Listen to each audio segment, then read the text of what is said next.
Hello again. I've been quiet for the last 2 months, but all is well. There's been decent progress on the shepherd's hut, and I've also got a new visa, which I'm very relieved about. If you remember in the last video, I cut birds' mouths onto 3 of the glue laminated oak beams and fixed them to wall plates, creating the structural bones for the small roof I'm building. This is kind of a prototype for the longer shepherd's hut roof to expose any issues or weaknesses in the design, but will still be used for another structure. I'm just not quite sure what that will be yet. So the next layer on top of the beams are ceiling boards, but sourcing the right boards proved very tricky because of the curved nature of the roof.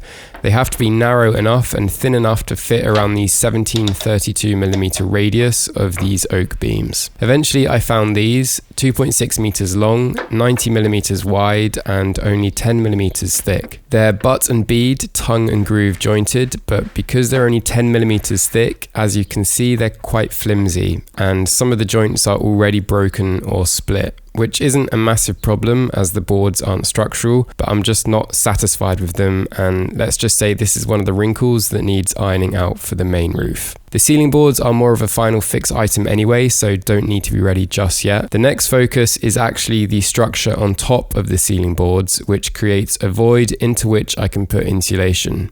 This is very important. An insulated roof is what transforms the shepherd's hut from a cold shed into a warm sanctuary, like a woolly hat.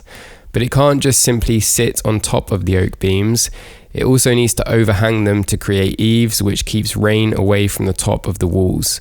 So it's more like a woolly cowboy hat and is actually quite an involved thing to design and build. What is in my favour, however, is that unlike the glue laminated oak beams, this layer won't be visible, so I can use materials such as plywood and lightweight stud timbers. Now you know what I'm trying to achieve and the challenges involved, let's get into it. First, I cut a 75mm wide curved section of plywood that fit around the top of the ceiling boards.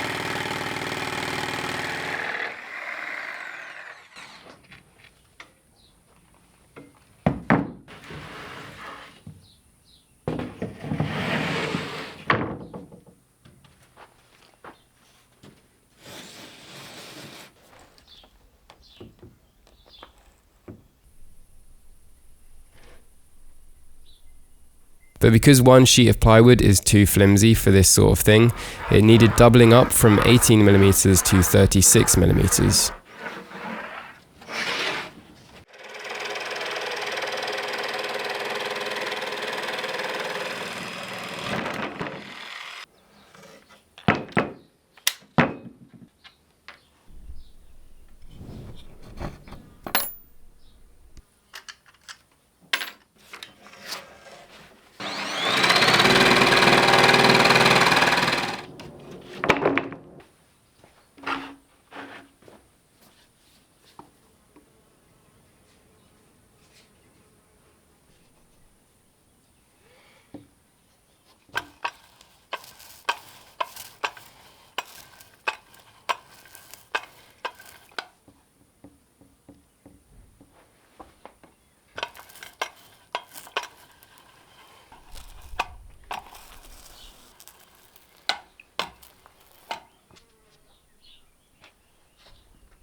The easiest way to do this was to glue and screw a slightly oversized curve to a good one, and then use a flush router bit. Once they're doubled up, they're far more rigid and appropriate to use in the roof, because this is the timber that makes up the overhang for the eaves, so it has to be quite solid.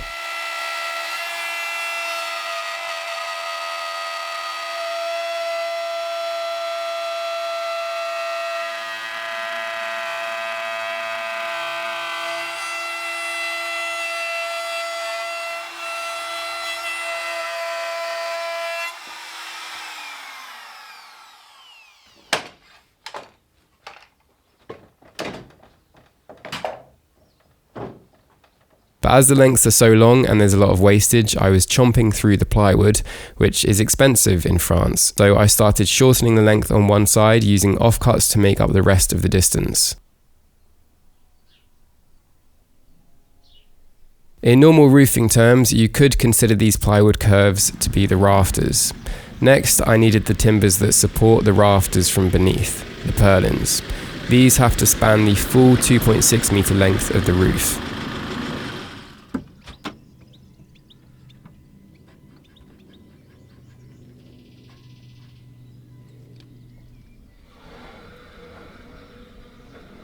But even store-bought timber doesn't come consistent, it seems, so first it was necessary to thickness all the timbers to the same size, 60 by 75 millimeters, and I also needed to rip one in half for the eaves.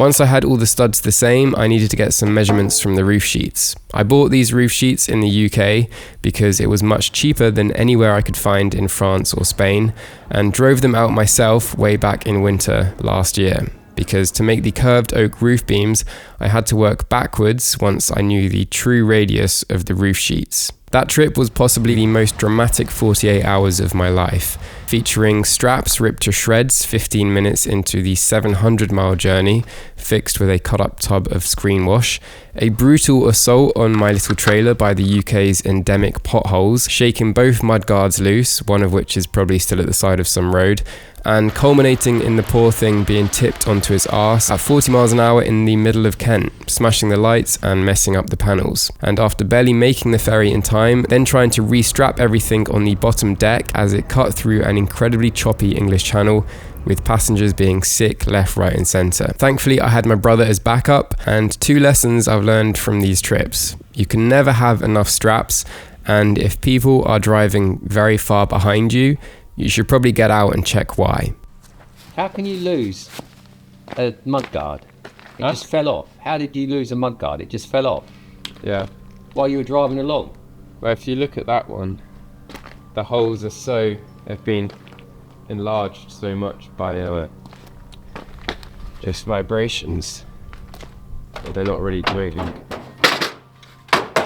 This little camping trailer has done much more than I should have asked of it, also transporting the cast iron wheels and turntables last year, and needed a fair amount of love to get it back in shape, ready for a very well earned retirement, which means I need a new trailer.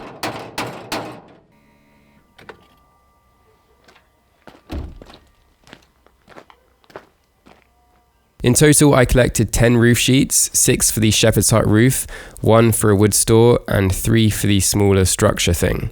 So after putting 3 together, I measured where the overlaps would be, marked these on a rod, and transferred them onto the studs.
I'm sure you're starting to see how this works now. It's a big 3D jigsaw with lots of half lap joints, which isn't necessarily that hard to build, but accuracy is key to ensure all the joints are tight, because whilst the plywood won't move, these studs are still a little wet and will shrink over time, opening up the joints slightly.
So the half laps on the studs need a corresponding half lap on the plywood curves.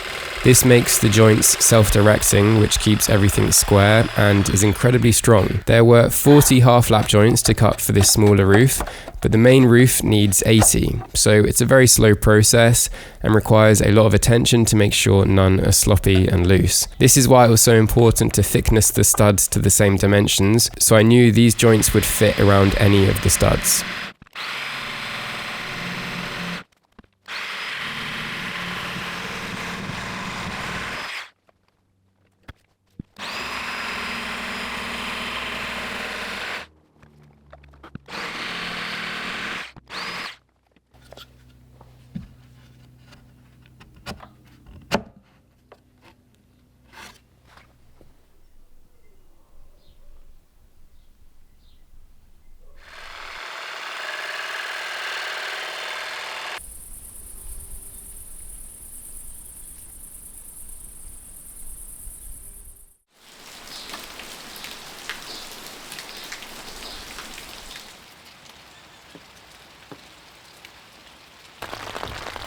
With all the joints cut, it was finally time to do a dry fit. As you can see, the 5 studs function as the ridge beam and purlins, spanning across the 3 curved oak beams, which would be the trusses or A-frames of a normal roof. And the plywood curves are the rafters that sit on top. Assembling is slightly harder than it looks, as you have to ease all the joints in at the same time, because the angle of the joints change as it comes together.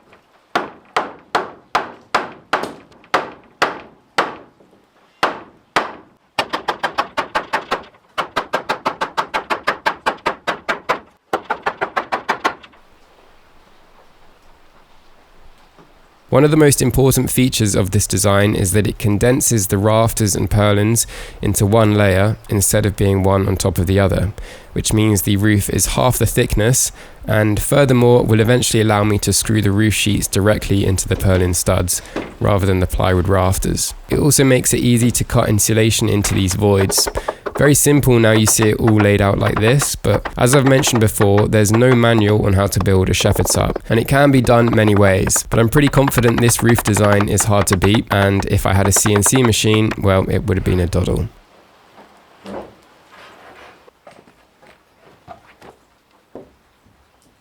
For simplicity, I just screwed the front and back plywood curves into the end grain of the studs. Before spinning the whole thing 90 degrees to fix the stud, are ripped in half along the side of the eaves.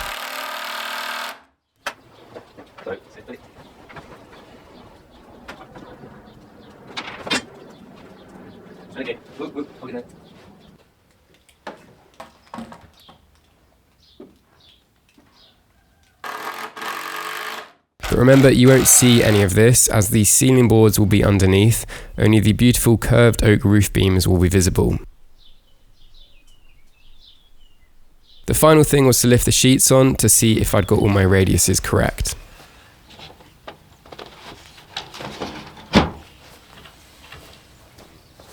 Cut yourself. Ow.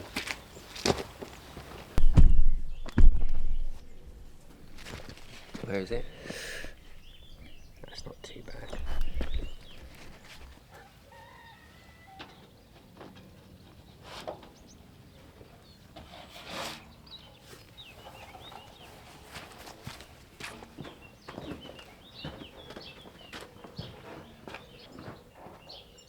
And do 3 overlaps.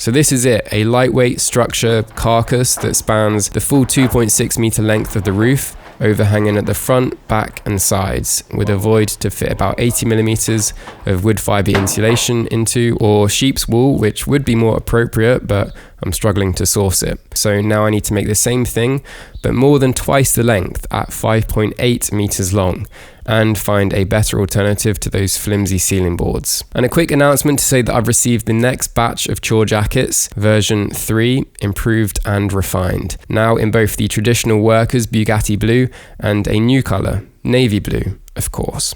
Some may say the perfect Christmas present with free global shipping. So this is me planting the seed in your minds. Available over at kotoworks.com, and a reminder that I send EU orders from France and the rest of the world from the UK, so you guys don't have to pay horrible import taxes.